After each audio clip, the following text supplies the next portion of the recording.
Dozens of Syrian security officers have reportedly been killed in twin bombings in the country's south. This is the latest spate of violence in the escalating conflict, which has already claimed the lives of tens of thousands of people. RT's Middle East correspondent Paula Slier has the latest. Now, what we understand is that there was an apparent double suicide attack. According to activists on the ground, the blast went off near a branch of the country's military intelligence in Dara, that the explosions were followed by clashes between regime forces and rebels. Now, targets on security institutions have become quite commonplace recently in Syria. Earlier this week, there was an attack in the province of Hama. Now, Al-Qaeda claimed responsibility for that attack. Dozens of Assad loyalists were killed. While this violence is happening in Syria, the Syrian opposition is meeting quite far away in the Qatari capital of Doha.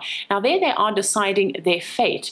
This essentially is a meeting that has been called because many of the international backers of the Syrian opposition, particularly the United States, are unhappy with the deep divisions within the Syrian opposition. And at this stage, it seems as if those divisions are going to prevent the Syrian opposition from coming forward with any kind of a viable new opposition body. The whole idea of this meeting in Doha was essentially to establish some kind of group within the Syrian opposition in exile that would have more direct links with the opposition inside the country, that would be able to better distribute aid and funding.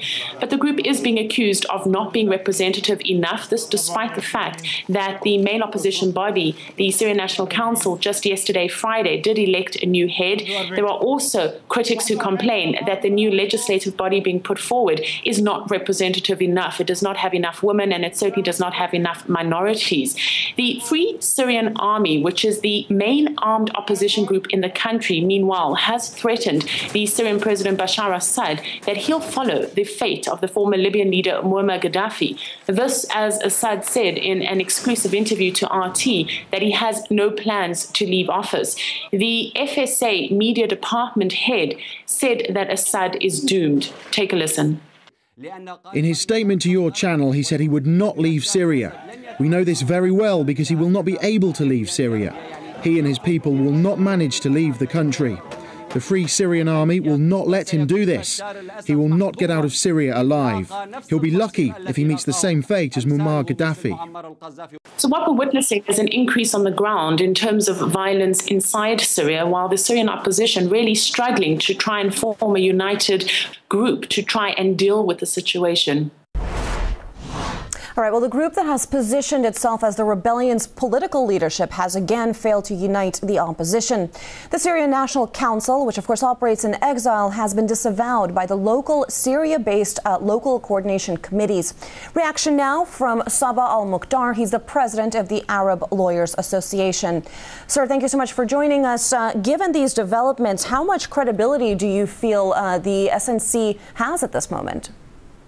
Well, the SNC has the only credibility it had was with the Western powers. We all remember when the US forced many countries to attend a meeting in Turkey to recognize this as the legitimate and only representative of Syria, which was part of the political gimmick that the US and the Western powers, NATO, France, Britain, were following, because what they wanted is the change of regime. But this is a unique case whereby there is a true revolution within Syria, but those who are recognized by the US and others have absolutely nothing to do with the inside.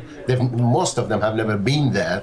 Most of them have been out of the country for tens of years, and the US knew that, and the West knew that, but they were still nevertheless recognized as the representative of the people. Now they've come to realize that actually the revolution is going on in Syria.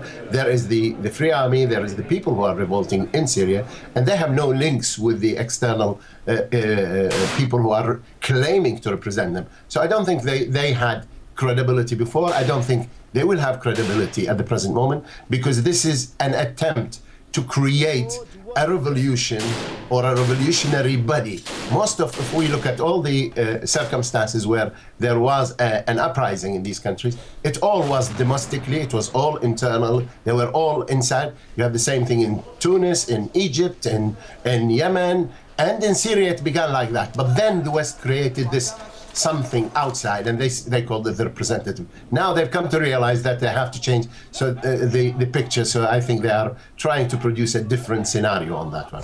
Well, certainly it seems like the voices on the ground are unfortunately the ones being excluded here, but you know, if you look at the situation, I mean, on one hand you have Assad digging in saying that he refuses to go. On the other hand, very few voices from the opposition willing to sort of see a future with Assad in place. How in your view, are international mediators or Syrians themselves supposed to broker a peace deal, given this that the two sides are so deeply entrenched and at odds? Well, I'm not so sure this is correct. This is the view that is being percolated by the media. Most of the spokesperson you talk to are people who are outside Syria. The Syrians, certainly the whole population of Syria, no longer want the Ba'ath Party, no longer want Assad. There is no doubt about that one. But how do you go about this? The idea that somehow an airplane comes down whereby Assad gets on that one and takes off and another airplane comes, brings in the new rulers, this is a nonsensical exercise. It's not true. What is going to happen and will have to happen is that an exit policy whereby you transfer the authority from the Ba'athists and from Bashar Al-Assad to the people who are going to be there. The problem we have at the present moment, there are quite a lot of divisions, and these divisions are in fact being fed by others. Most of the countries are backing one group or another, so you have the US and the Western powers assisting some of them and not assisting the others on the basis either they are Islamist or they are whatever other names they have for them. You have Turkey supporting others and not the third one. You have the situation of Iraq next door to them.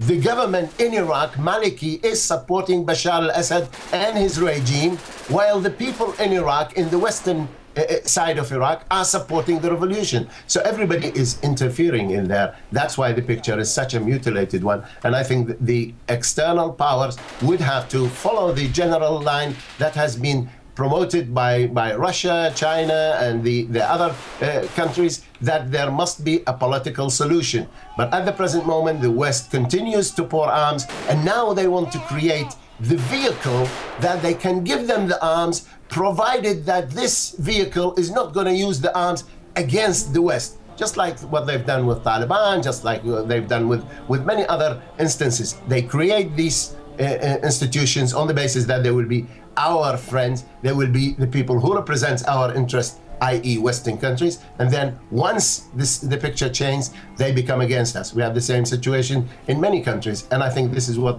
the risk we have at the moment in Syria. Well, if you say that the only way for peace then is for these external powers to stop their interference, how realistic is that, quite briefly?